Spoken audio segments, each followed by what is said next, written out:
Devaya, Om Namo Bhagavate Vasudevaya. Om Namo Bhagavate Vasudevaya. Hare Krishna, dear devotees.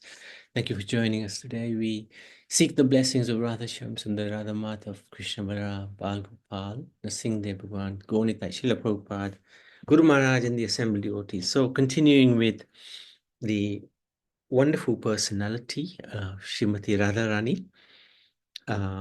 We've talked about many different aspects of Srimati Radharani. So today we want to talk about her appearance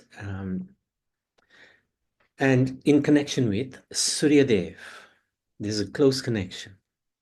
Radha's disciple is Surya Devata, the sun god.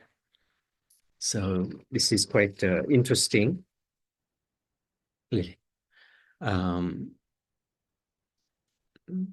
That the sun, Surya Narayan, is a disciple of Srimati Radharani. He's always worshipping Radha.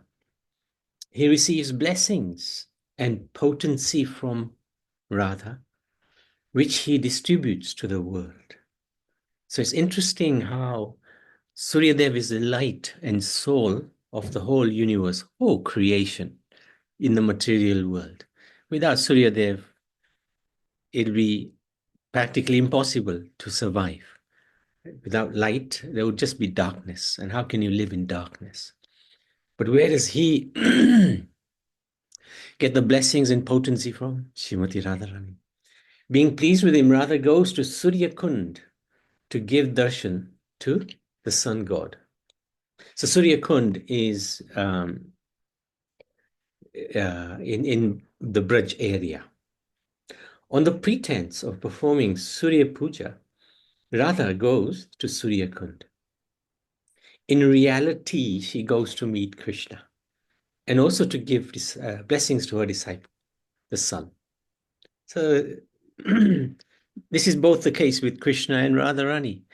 They always have many things going on at the same time. And Radharani daily would go to do Surya Puja every single day.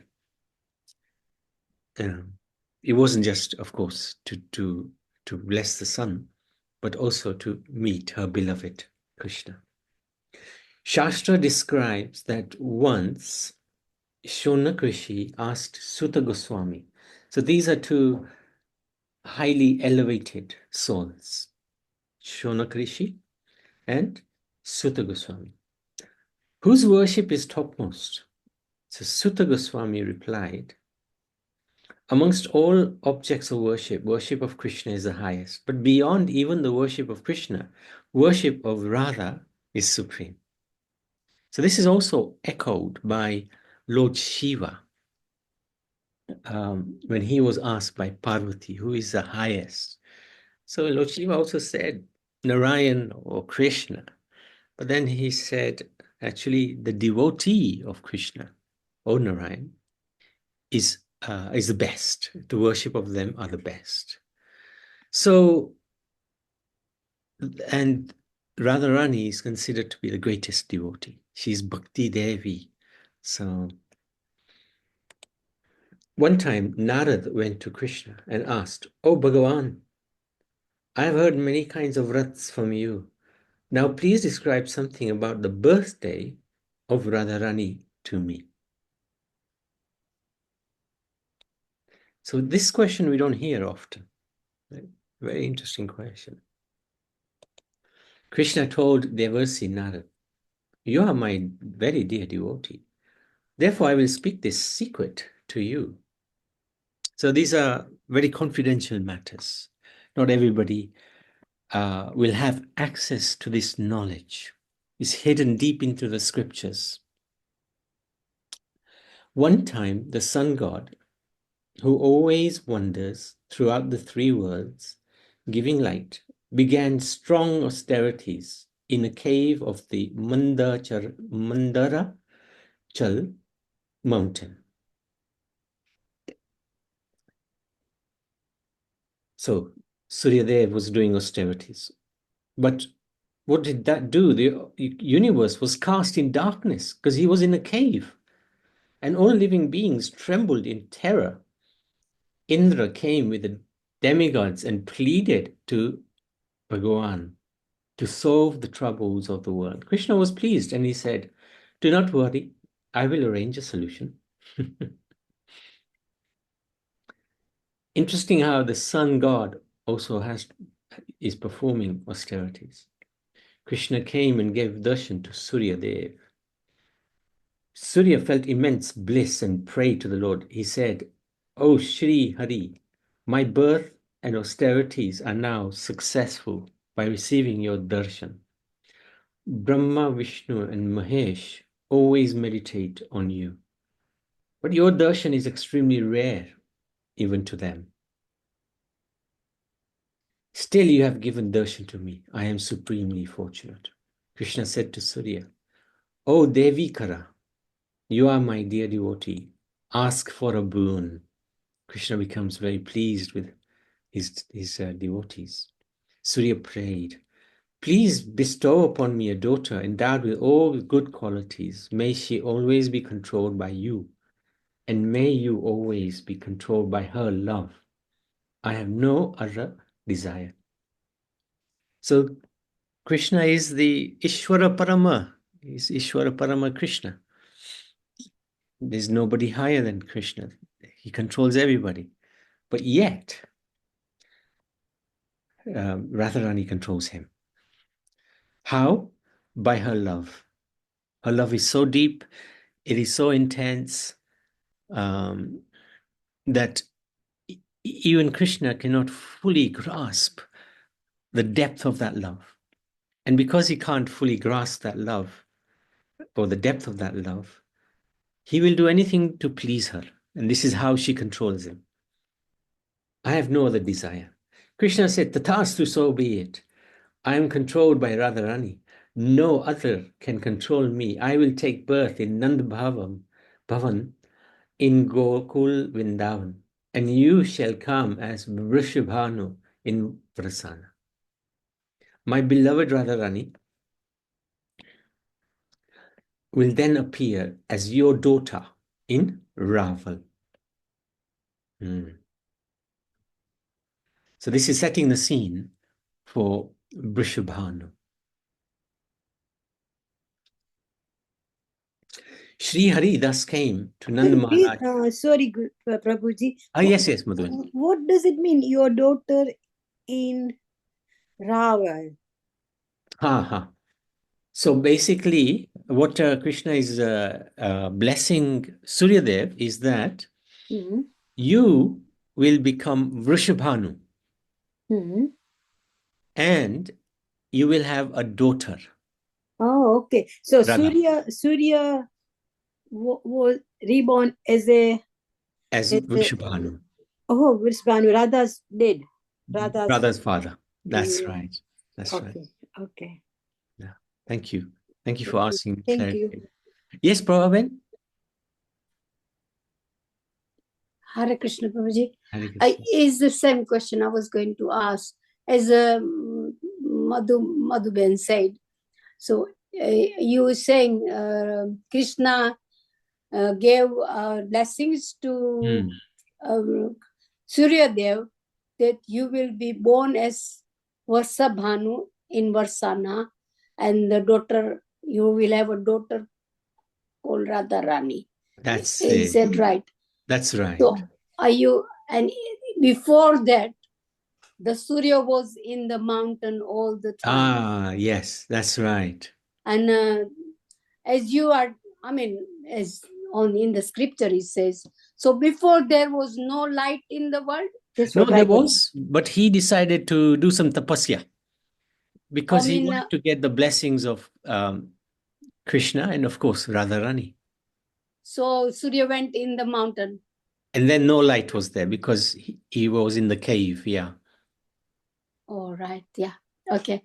And then when the Krishna came, then he gave these blessings. He gave them blessings. And then Surya Dev became happy and he came out, continued his normal duty, Right. Thank you. It's good. Like I was thinking. So Prabhuji, so as Prabhaben said, there was a light So was that time created world or not? Yes, yes, yes. World was already created, and because there was no light, everybody was put in trouble, and that's why Lord Indra, he went to Lord Krishna and he prayed, please do something. Yeah. Dev has disappeared. Never heard before. Yeah, yes, Yeah. you are right. Never Yeah. heard this before. Thank you anyway. Thank you. Hare Krishna, Thank Prabhuji. you. Hare Krishna, Madhube. Hare Krishna. Hare Krishna, Prabhuji. Hare Krishna, Naliman. Yes, if there is no light, then life cannot survive at all. No, it's very hard. I mean, you can for a little while. Little while, a few minutes. Yeah. Well, maybe because in those days as well, this is before Satyug, people were a lot more stronger. So they would have perhaps lasted some time. But this is why the demigods approached Vishnu or Krishna. Please, they support whatever Suryadev wants, grant the wish to him. Yes. Yeah. Mm. Yeah. Okay. Yeah, you're right. It is, how can you survive without the sun? Yes. But those times, as you said, this was before the Satyug then. Yeah. Yes, Satyug, long time back. Things were different at that. Maybe material things were different at that time. We don't know. People were stronger. They had more ability to survive. Yeah. But you can only still survive so long without the sun. Sun is so important. Yeah. Okay, Prabhuji.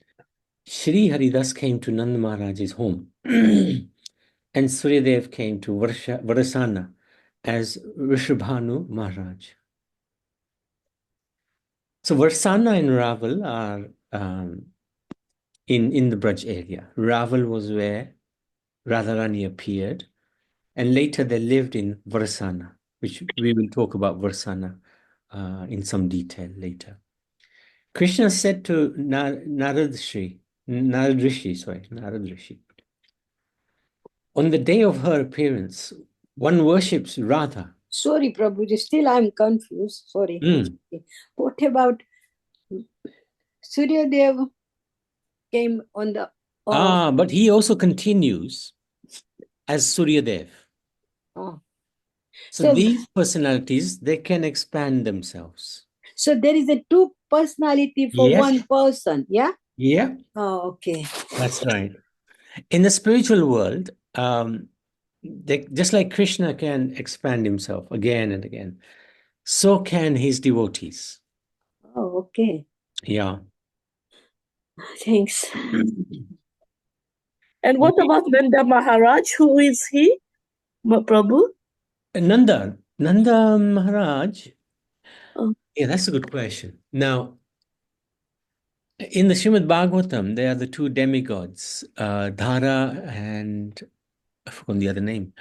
They prayed to become Nanda and Yashoda. So they were blessed that they would become the father and mother of Krishna. So now we've sort of discussed that when it comes to the month of Damodar, how nobody can actually become the father of Krishna. The father of Krishna is already the father of Krishna, especially Nanda Baba.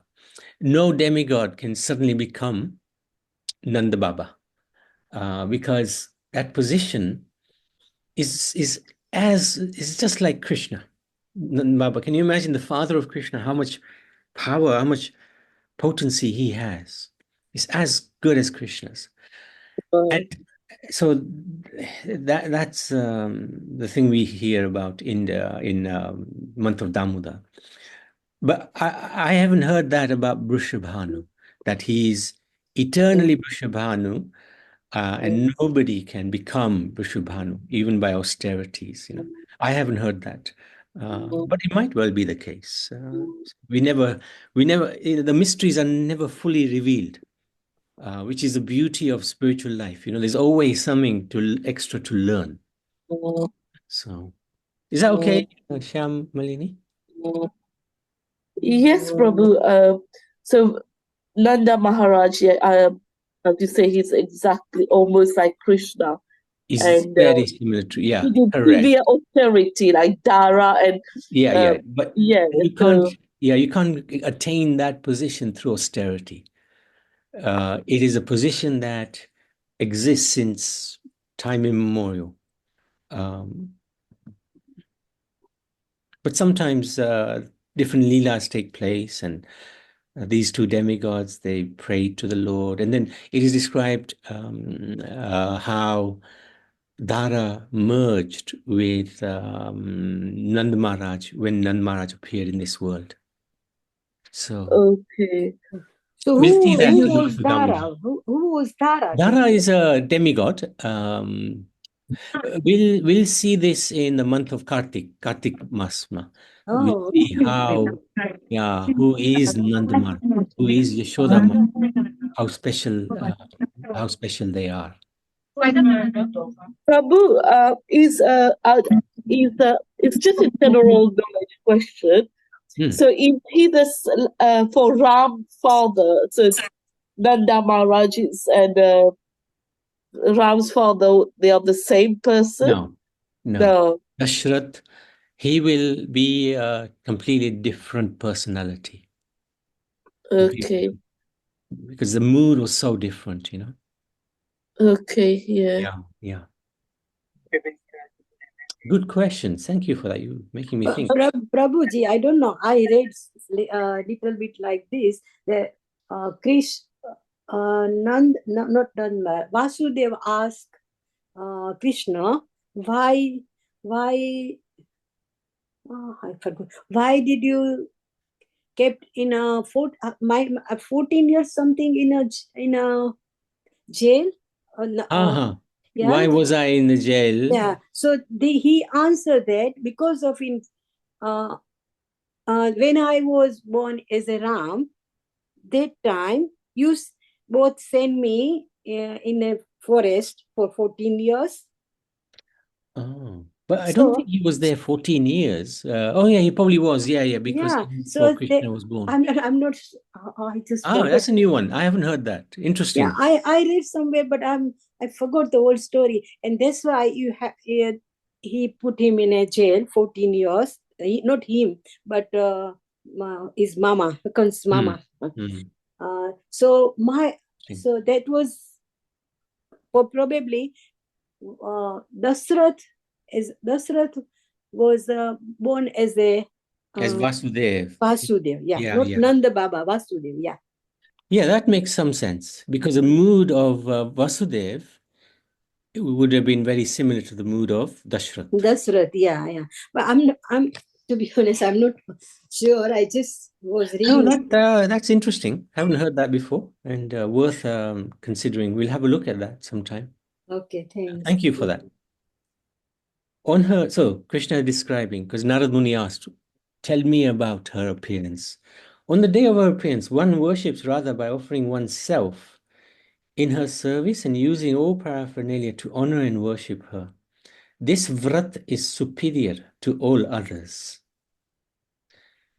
So Krishna is glorifying the worship of Radha, especially on her holy day, appearance day.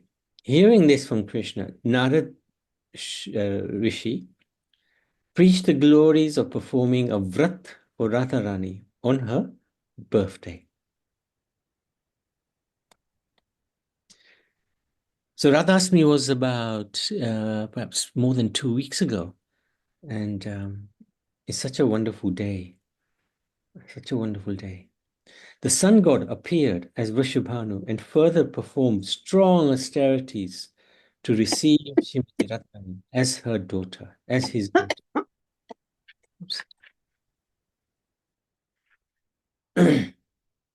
We thus see the importance of strong sadhana to achieve our goal. So what is the form of Radharani? What's she look like? Radha's transcendental form is just like an ocean of nectar. So it's like madhu, nectar. Srimati Radharani is expert in all the fine arts. Her splendid bodily luster is like the yellow pigment, gorochana, or molten gold, or stationary lightning. It must be very bright. She wears wonderfully beautiful blue garments. And why do you think she wears blue garments? Anybody? Because Krishna likes blue. Krishna is blue, right? Because Krishna is blue, so she wears garments which are blue to remind her of himself, because they usually are in separation of each other to increase their love for each other. So she likes to wear blue. Nowadays we like to wear different clothes every day, different colors, this and that. But look at Radha and Krishna. Right? Krishna wears yellow garments to remind her of Radha, remind him of Radha, and vice versa. Radha wears blue garments to remind her of Krishna. She is decorated with various pearls and flowers. She's very beautiful, has long, nicely braided hair. She's decorated with a garland of flowers and beautiful pearl necklace. Her splendid forehead is decorated with red pigment sindhu and with beautiful locks of curling hair.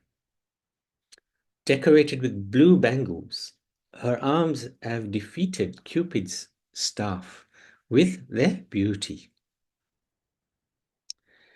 Decorated with black mascara and reaching back almost to her ears. Srimati Radharani's lotus eyes are the most beautiful in all the 3 planetary systems. And the color of her eyes are also blue. She got blue eyes because she's always looking at Krishna. So she's always looking at Krishna. So her eyes are blue. He's blue.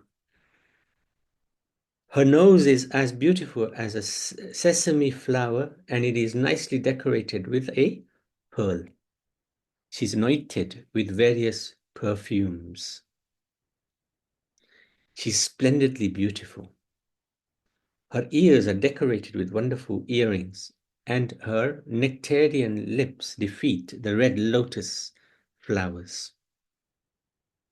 Her teeth are like a row of pearls, and yet her tongue is very beautiful, decorated with the nectarian smile of pure love for Krishna. Her beautiful face is as splendid as millions of moons. A moon is very cooling, right? Especially when the sun is out and it's hot, and then later on the sun is set and the moon cools everything down. So her face is as splendid as millions of moons. Cooling. The beauty of her chin has defeated and bewildered the demigod Cupid, decorated with a drop of musk.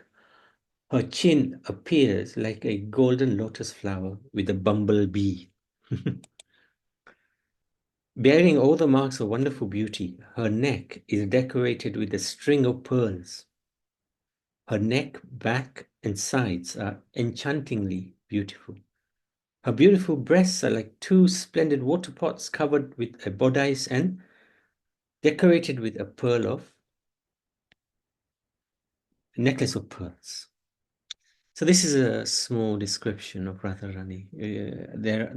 We are going through the bhajans of Rupa Goswami, and there's so many bhajans which are related to Srimati Radharani and her nature, how she looks, how she behaves. So there's obviously, this is just scratching the surface. So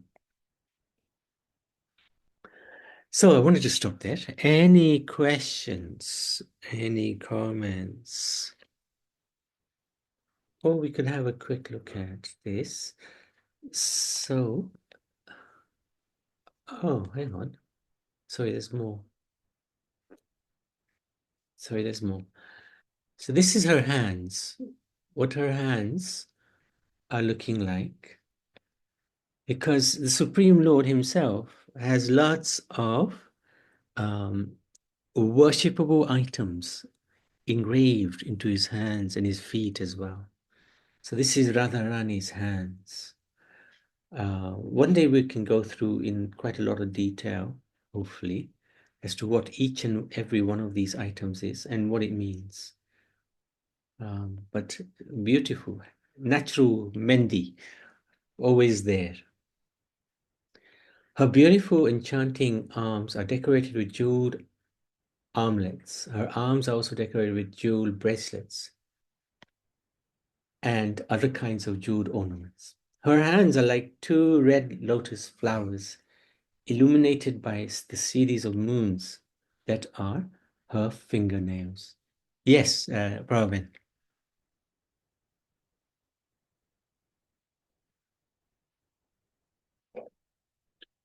Hare Krishna, Prabhuji. Can you put me through the back page again? This one? Yes. As it says all these things are on the thing here, it says 1, 2, 3, 4, 5, 6, 7. But on the hands, it doesn't say 1, 2, 3, 4, 5, 6, 7. Yeah, true. But it will be matching.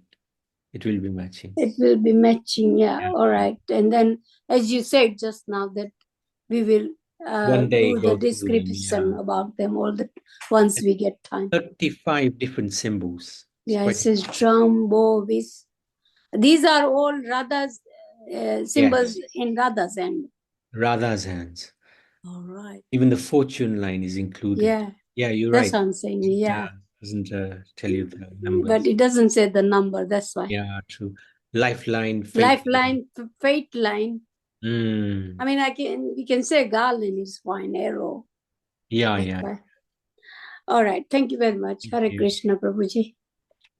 They are decorated with many auspicious markings, such as the sign of the bumblebee, lotus, crescent moon, earrings, parasol, sacrificial post, conch shell tree, flowers, chamara, and swastika. So this is the description of the hands. These auspicious marks are manifest in various ways on Srimati Radharani's lotus hands. Her splendidly beautiful fingers are also decorated with jeweled rings. Charming, full of sweet nectar and decorated with a deep navel, Srimati Radharani's beautiful waist enchants the three worlds. Her sloping hips lead to her charmingly beautiful slender waist, which is bound by a creeper of three beautiful folds of skin and decorated with a sash of tinkling bells. As beautiful as two exquisite plantain trees, her thighs enchant the mind of Cupid. Her beautiful knees are like two reservoirs filled with the nectar of various transcendental pastimes. Her lotus feet, beautiful lotus feet, are decorated with jeweled ankle bells. Her toes with toe rings, as beautiful as the treasure of Varun. The auspicious markings on Srimati Radharani's lotus feet include the sign of conch shell moon, elephant barley corn, rod for controlling elephants, chariot flag, small drum, swastika, and fish. There you go. So this is the idea of her lotus feet. There's 19 different symbols. A little bit like Krishna's, very similar.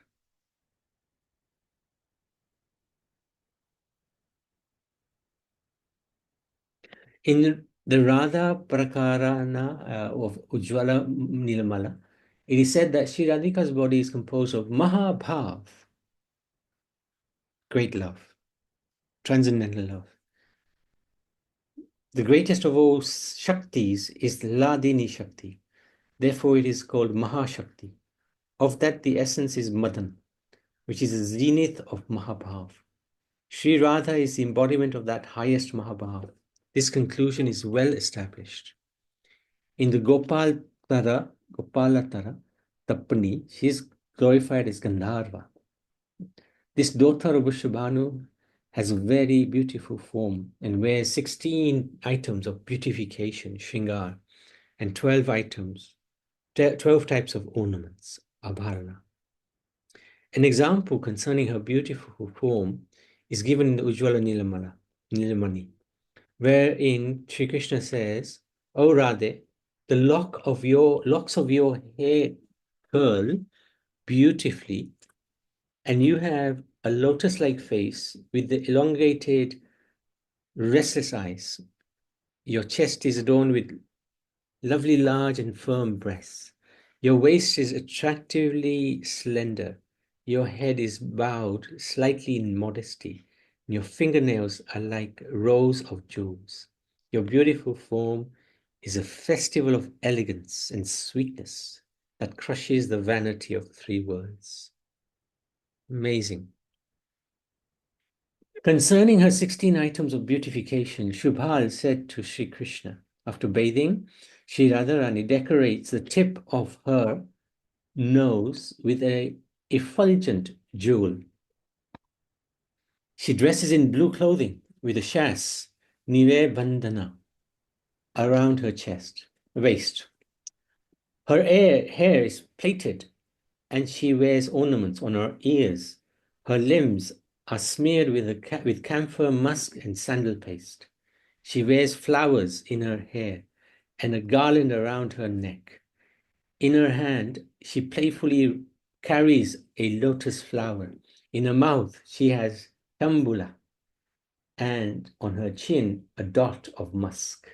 She wears kajal around her eyes, and on her cheeks are musk paintings of dolphins. The bottoms of her lotus feet are painted red, and she wears tilak on her forehead. Concerning her 12 ornaments, so those are the 16 items of beautification. Then the 12 ornaments. Shubhal says, Shri Radha wears a diamond on her head, golden earrings on her ears, tiny golden bells around her hips, a golden locket hangs around her neck. She wears a chakri salaka, an elaborate ornament that encircles the entire ear and fastens at the top.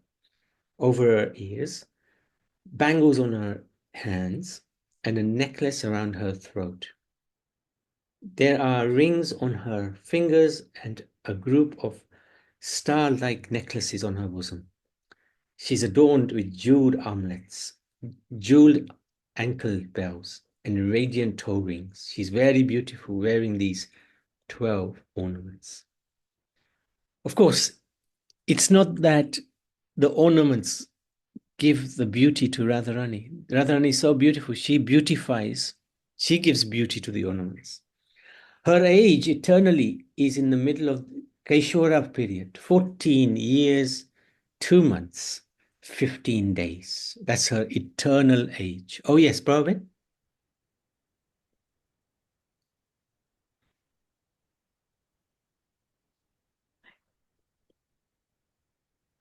Okay. She has a strong feeling that Krishna belongs to her. Madhyati Bhav, as well as Madhu Sneha, very sweet, affectionate mood. Okay, so I'm going to stop there. Prabhu, I just want to ask you because I didn't hear it. I don't know if you got cut off. Why does she wears blue? Is it because Krishna is blue color? That's it. Yeah. It's blue. So she wears blue to constantly be in remembrance of Krishna. Because, they're not always together, right? They enjoy in Okay. separation as well. Okay. Thank you, Prabhu. Thank you. Thank you. So any questions, any comments? Tomorrow we'll talk about the dear ones to Radha. And of course, Krishna is very dear. Then there's Yashoda and so many who are close to Radharani. And if we want to also become close to the divine couple, then we should know who's close to them and we can beg them. You're close to Radharani. Please allow us a little glimpse of your world, Okay, if there's nothing, we can stop. Srimati Radharani ki jai, Radha Krishna Bhagavan ki jai.